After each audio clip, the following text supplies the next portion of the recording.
പാലക്കാട് കോട്ടായി മുട്ടിക്കടവിൽ ഭാരതപ്പുഴയിൽ ഒഴുക്കിൽപ്പെട്ട് 2 വിദ്യാർത്ഥികളെ കാണാതായി. കുന്തംപറമ്പ് സ്വദേശി സുഗ്നേഷ്, അഭിജിത്ത് എന്നിവരെയാണ് കാണാതായത്. അഭിജിത്തിനെ രക്ഷപ്പെടുത്തി സുഗ്നേഷിനായുള്ള തെരച്ചിൽ തുടരുകയാണ്.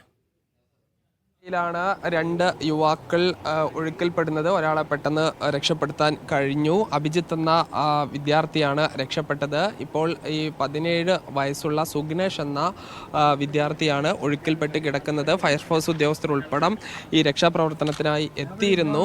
ഇപ്പോൾ നമ്മോടൊപ്പം ഈ ആദ്യം രക്ഷാപ്രവർത്തനത്തിന് നേതൃത്വം നൽകിയ ആൾ ഉണ്ട്. എന്താ സംഭവിച്ചത്? അവർ കുളിക്കുന്നു കണ്ടു. ഞാനിവിടെ മാട് കഴുകാണ്. മാട് കഴുകുന്ന സമയത്ത് ഞാൻ മാട്ടുകുട്ടി കയറ്റി, മാട് ഇറങ്ങിയില്ല, വെള്ളം കണ്ടിട്ടേ. ഞാനിവിടെ കയറ്റി കഴിഞ്ഞ് ഇവിടെ ഇരുന്നപ്പോൾ ഉമ്മ മൂത്തിരി വന്നിട്ട് നിലവിളിക്കണു. എന്താണ് ചോദിച്ചു? ഒരു കുട്ടി പോയിട്ട് കൈ കാണുന്നു. അങ്ങനെ ചാടി. അപ്പോൾ എനിക്ക് ഒറ്റയ്ക്ക് ചാടാൻ പറ്റില്ലല്ലോ, പുഴ വെള്ളമല്ലേ. പുഴ മുമ്പേത്തെ ആരോഗ്യമാണേ പോയത്. പിന്നെ പതുക്കെ ഇറങ്ങി ആ കുട്ടീനെ ആ പാറ കൊണ്ടുവന്ന് രക്ഷപ്പെടുത്തി തല പൊക്കിയപ്പോൾ ഇങ്ങനെ വലിച്ചു. അപ്പോൾ ജീവനുണ്ടല്ലോ വേണ്ടി. അപ്പോൾ ഈ മരം വെട്ടുകാർ വന്നു. ഈ മറ്റേ കുട്ടി ഞങ്ങൾ ആരും കണ്ടിട്ടില്ല. പക്ഷേ അവൻ പോയപ്പം ചാടിയാണെന്ന് എനിക്കൊരു ധാരണയുണ്ട്. അതാണല്ലോ ഊഹം. നിങ്ങൾ കാണുമ്പോൾ ഈ കൈ മാത്രമാണ് കണ്ടിരുന്നത്? അതെ. ആ പാറ കൊണ്ട് കഴിഞ്ഞിട്ട് അങ്ങോട്ട് പെട്ടാണ് ഇവനെ കിട്ടില്ല. പഞ്ചായത്ത് പ്രസിഡന്റ് കൂടി നമ്മോടൊപ്പം ഉണ്ട്. ഈ എന്താണ് നമ്മൾ ഈ ആശുപത്രിയിലുള്ള അഭിജിത്തിന്റെ ഒരു അവസ്ഥ എന്താ? അഭിജിത്തിന് ഇപ്പോൾ കുഴപ്പമൊന്നുമില്ല, ആള് നോർമലാണ്.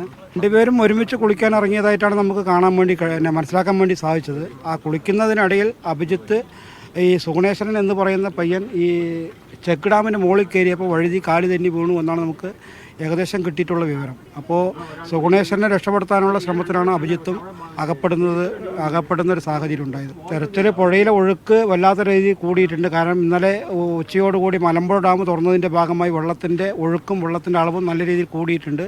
അങ്ങനെ വരുമ്പോൾ ഈ പറഞ്ഞതുപോലെ തെരച്ചിൽ കുറച്ചുകൂടി ദീർഘദൂരം ചെയ്യേണ്ടതായിട്ട് വരും. ഏറ്റവും വലിയൊരു പ്രതിസന്ധി ഈ ഭാരതപ്പുഴയിലെ ഒഴുക്ക് തന്നെയാണ്. കാരണം ഇന്നലെ രാവിലെ വരെ ഇത്ര ഒഴുക്കുണ്ടായിരുന്നല്ലോ, പക്ഷേ മലമ്പുഴ ഡാം തുറന്നു. ഇതുകൂടാതെ ഈ ചിറ്റൂർ പുഴയിലേക്ക് വെള്ളം വലിയ രീതിയിൽ വരുന്നുണ്ട്. ഇപ്പോൾ ഈ ഫയർഫോഴ്സിന്റെ 3 യൂണിറ്റാണ് തിരച്ചിൽ നടത്തുന്നത്. ഇപ്പം നടന്നുകൊണ്ടിരിക്കുന്നുണ്ട്. ഞങ്ങൾ അടുത്ത ജംഗ്ഷനിലേക്ക് പോയിട്ട് അവിടെ സെർച്ച് ചെയ്യാൻ പോവുകയാണ്. ഒരു ടീം നേരത്തെ പോയിട്ടുണ്ട്. വെള്ളത്തിൻ്റെ ഒഴുക്ക് വളരെ കൂടുതലാണ്. തഹസിൽദാരെ അറിയിച്ചിട്ടുണ്ട്. അപ്പോൾ അത് അവർ വന്ന് നോക്കിയിട്ട് മലമ്പുഴയിലത്തെ ഇത് ക്ലോസ് ചെയ്യാനുള്ള വന്ന് നോക്കിയിട്ട് ചെയ്യാമെന്നാണ് പറഞ്ഞത്. അപ്പോൾ മലമ്പുഴ ഡാമിൻ്റെ ഷട്ടറുകൾ അടച്ചു കഴിഞ്ഞാൽ പുഴയിലേക്കുള്ള ഒഴുക്ക് നാളേക്ക് വെള്ളം കുറയുമെന്നുള്ളതാണ് പറയുന്നത്. ഇതാണ് മലമ്പുഴ ഡാമിൻ്റെ ഷട്ടറുകൾ താഴ്ത്തിയാൽ മാത്രമേ ഈ തിരച്ചിൽ ഏതെങ്കിലും തരത്തിൽ കൂടുതൽ സ്ഥലങ്ങളിലേക്ക് വ്യാപിപ്പിക്കാൻ കഴിയുള്ളൂ. ഈ കാണുന്നതാണ് ചെക്ക് ഡാം. ഈ സ്ഥലത്ത് ഈ കുളിക്കാൻ ഇറങ്ങിയ യുവാക്കളാണ് അപകടത്തിൽപ്പെടുന്നത്. അതിൽ ഒരാൾ രക്ഷപ്പെടുകയും മറ്റൊരാളെ ഇതുവരെ കണ്ടെത്താൻ കഴിഞ്ഞിട്ടില്ല. ഈ തെരച്ചിൽ വളരെ വ്യാപകമായി ഈ നടത്തുന്നുണ്ട്. ഭാരതപ്പുഴയാണ്, വലിയ തോതിലുള്ള അടിയൊഴുക്കുണ്ട്, വലിയ വീതിയിൽ ഒഴുകുന്ന ഒരു പുഴ കൂടിയാണ്. അതുകൊണ്ട് ഈ തെരച്ചിലിന് കൂടുതൽ സംഘങ്ങൾ ഒരുപക്ഷെ വേണ്ടിവരും. ഈ ഫയർഫോഴ്സിൻ്റെ ഈ 3 യൂണിറ്റുകളാണ് ഇപ്പോൾ സംഭവ സ്ഥലത്ത് തെരച്ചിൽ നടത്തുന്നത്.